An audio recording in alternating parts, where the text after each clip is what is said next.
G'day, this is Simon and James at South Cars and Coffee. It is Christmas Eve. We are here, and I kind of thought maybe we were going to have a little quiet one today, but you said all along it's going to be a big day, and called it, yeah. Huge turnout. Yeah. Huge turnout, which is great. There are so many different eclectic things this morning. What have you seen, mate? We have a really interesting mix of classic Lambos today. We have like 3 or 4 Diablos, a couple of Countaches, a bunch of Murcielagos. It's a really cool day for kind of interesting, intricate little cars. Yeah. We've got a bunch of, even modern exotics. It's just a great mix of cars today. What are you seeing? Yeah, there's some group came in, some classic hot rods, well, should I say pickups, El Caminos, all that sort of stuff, which is great. And there's a great looking pickup hot rod that I saw come in that's a contender for Car of the Week. Mind you, there's a few contenders of Car of the Week this week. I think so. Really cool. Mate, you go out and check out some exotics. I'll go and walk around and check everything else out. Let's go take a walk.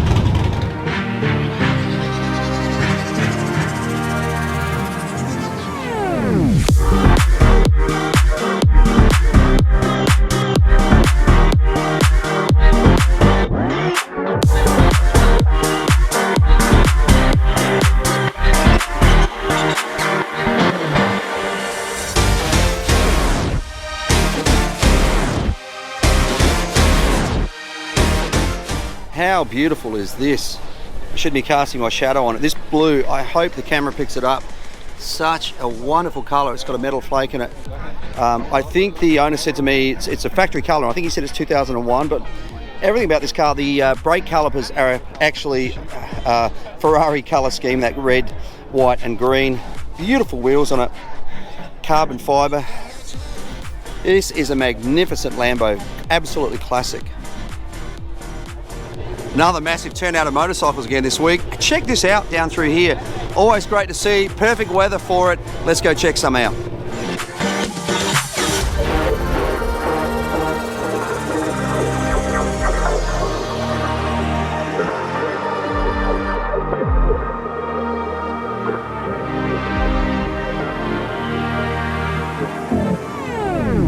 Check out the overflow lot. Once again, we are packed. We've got just about every single park in this place totally filled.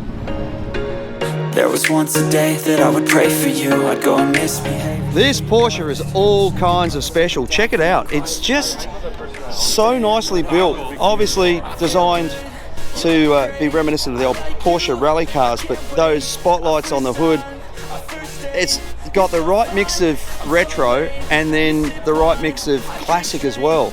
Obviously nice modern Recaros in there, harness bar, actually full roll cage in the back, modern instrumentation. This is a really great looking car, really nice build as well. All this lovely machine work down through there. Normally we say let's have a look at the pointy end, but of course in a Porsche, I guess it's the pointy end, it's the back end of it. Have a look at that beautiful air-cooled motor in the back of that. This thing is really neat. Once again, look at the MSD pieces in there, and it's got the right mix of modern and yet the right mix of retro. Those great looking air cleaners, those downdraft carbs, even the high tension leads that are a fabric coated high tension lead. This thing is really, really great looking car. How long has it been built? It was finished a couple months ago. And did you have somebody do it for you? Yeah. Or? Excellent. It's magnificent. I just love what you're trying to achieve with it, and the inspiration. What made you want to build a car like this? Really going back to the 80s and Porsche and their rally program. Yep. Just wanted something that was a little bit better than some of the builds you're seeing on Bring a Trailer and stuff like that. Yep. Oh, mate, it's a great looking car. Congratulations. Thank you so much for bringing it out. Thank you.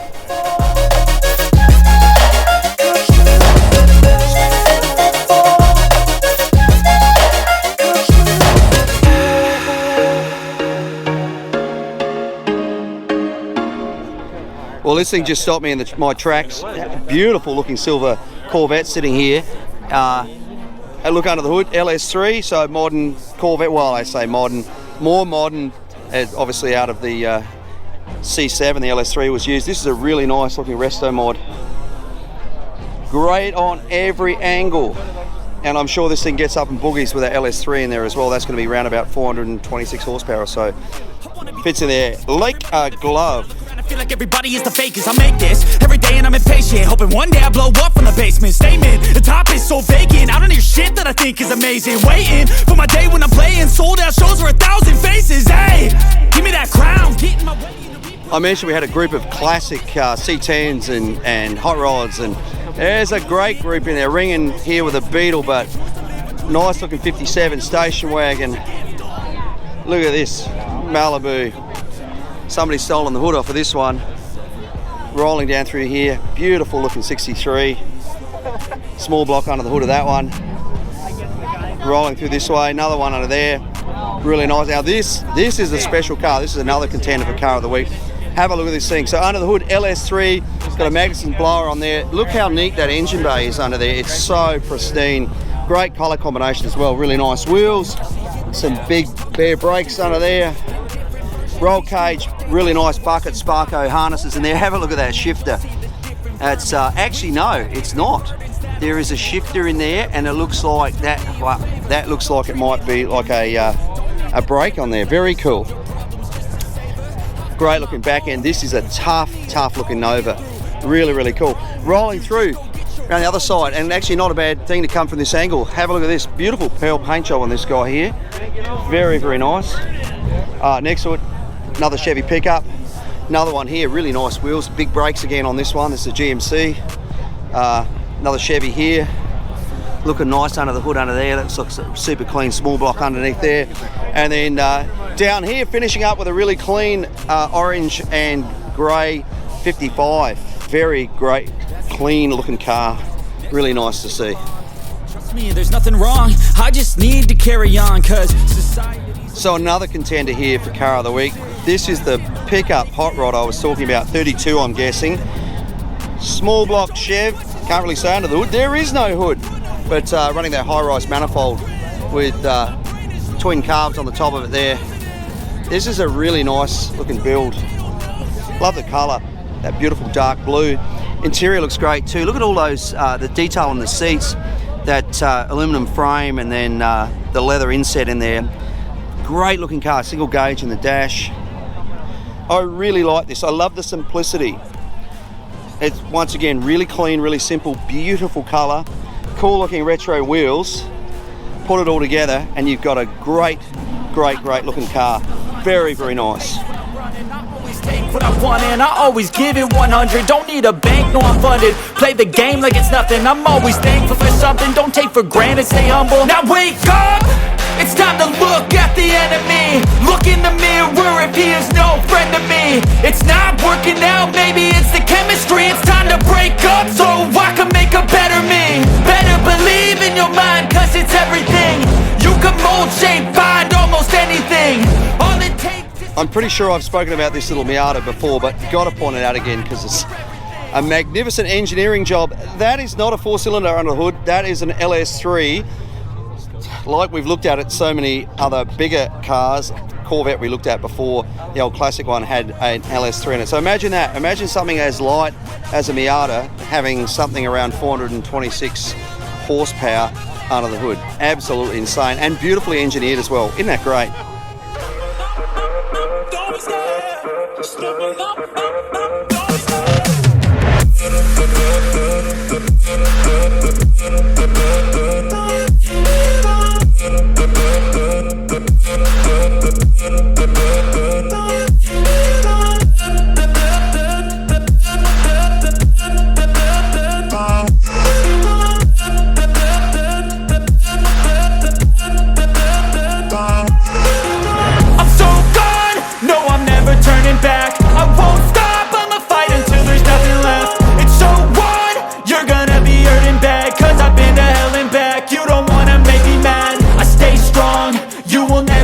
Crack. And if you get in my way, you gonna feel the wrath. Gotta say it to my face while he's looking back. Mirror breaks after math. When I hate, I attack.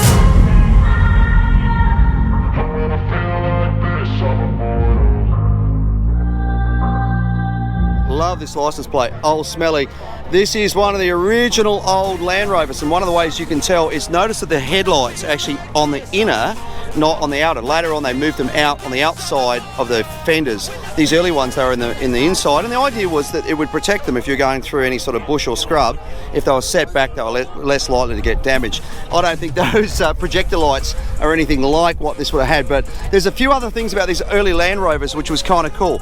The other thing, notice up here, there wasn't air conditioning in these days. Notice there's a second cell on the roof so that the sun would hit the top roof, and then there was an air gap which would blow the heat away, so it kept this thing a lot cooler in harsh conditions. The same with things like the vents at the front here. These things were so utilitarian, and a lot of stuff didn't change for a lot of years. The fold-up steps you can see in there. One of the other ways you can tell that this thing is an older version is, we look under the back, there is actually leaf springs under there, not coil springs, which they went to later on when these things actually became what they called Defenders. This is not a Defender. This is way before the Defender as a product actually existed. So you look at it on every single angle, this thing is utilitarian, and somebody's done a great job of actually making it even more so. As we say all the time, Sarah is a huge fan of these Land Rovers because of the pure functionality of them. But if you think of getting one, make sure you drive one before you buy it, because these early ones, particularly with this leaf spring, are incredibly agricultural to drive. They are not smooth, they are not like a modern four-wheel drive, and I got to say, they're not even at the same driving standard as something, I don't know, like an FJ45 Land Cruiser from the mid to late 60s. These were a lot more agricultural. But hey, that's what they were designed to do. They were designed to be an agricultural vehicle, which then got picked up, I think, by more of the military around the world than any other vehicle before or since. So really great to see it here at the show.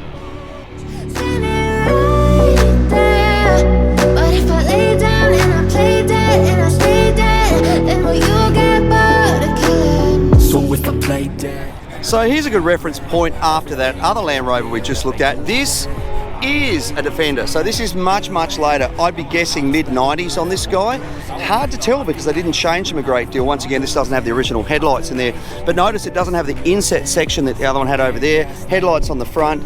A lot of stuff still seems the same. Door handles are changed, hinges on the hood are changed, still got the steps on the side, but if we look through underneath this one, you'll notice, if you can see it, coil springs in there. So even though they didn't change them a lot physically, to drive them, they changed a huge amount. This one is a TDI, which means it has that turbo diesel in there. Once again, one of the reasons they didn't change them or use them for so many years in the military is they had so many spare parts for them, which Land Rover was smart enough not to change a lot of things, so it meant the military had the spare parts, so they just kept buying the same vehicles even though they were updated year on year. So great to see those two vehicles in the same lot, but from completely different eras. You don't ever want to set me free. But if I lay down and I play dead and I stay dead, baby, you'll get sick of being the monster out of my head, under my bed, thinking something out of my nightmares. See me right there. But if I lay down and I play dead and I stay dead, then will you get bored of killing me? Then will you get bored of killing me? And will you get bored of killing me?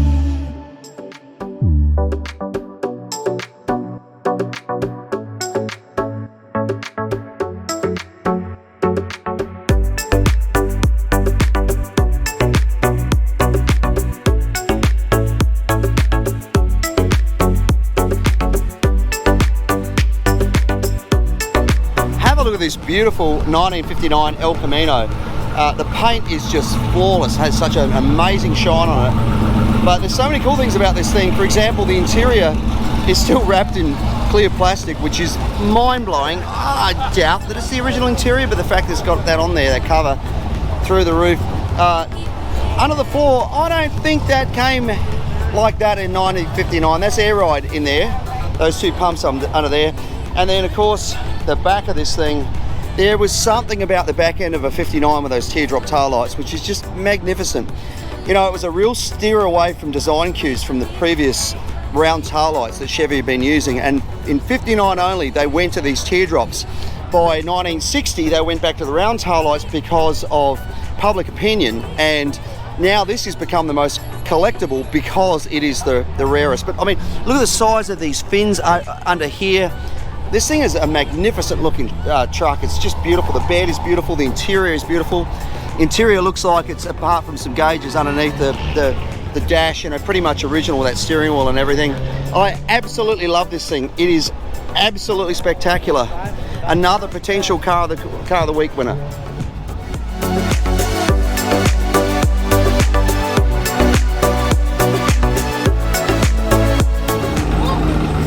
We were talking earlier about the number of different generations of Lambos here again this week. This one just sitting over on the other side in the overflow lot, minding its own business. I think this is the one we had here last week as well, but what a magnificent looking car, just sitting amongst everything else. Very, very cool. Check this out, a couple of Cougars side by side, and I'm not talking about at a wine bar on a Friday night. This is a couple of classic Mercury Credas. This blue on this one is magnificent, and next to a white one. I don't think I've seen one with that front before, but great to see these cars at the show. Something a little different, something you don't see every week. That's going to do it for a very special Christmas edition of South OC Cars and Coffee. Please remember, if you come into the event, no revving, no speeding, and no burnouts. That does include while you're getting onto the freeway. And then, of course, please remember to keep quiet while you drive through the city of San Clemente. I want to give a huge shout out to not only everyone that came to this event, but also our sponsors as well. We have Meguiar's, Polestar, PDM brands, Next Level Auto Protection, RPM Tesla Aftermarket Accessories, and Carbontastic as well. And then I want to say a huge thank you to all of the volunteers as well for helping us put on this event each and every week. If you want to become a volunteer, hit us up on Instagram at South OC Cars and Coffee Merch. That's where we handle all of our volunteer rostering, and then while you're over there, check out some of the new hats, sweatshirts, t-shirts, everything. And then we are running some sales through the end of the year as well if you do want to buy the merchandise at the event. Remember, if you do volunteer, you get to bring your car in before 8:30, and then Ruby's does also provide a free coffee and donut for everyone helping out too. Yeah, big thank you to Ruby's for doing that. We couldn't do it without them. And also thank you to Rockwell's for feeding the masses as well. And of course, a huge thank you to the outlets of San Clemente for allowing us to be here. Remember, if you've got any shopping to do, come to the outlets, use the stores, and make sure to tell them South OC Cars and Coffee sent you. That is it. Don't forget to like, follow, and subscribe. Thank you so much for watching. We'll see you back here next week for our very last South OC Cars and Coffee for 2022. Thanks for watching.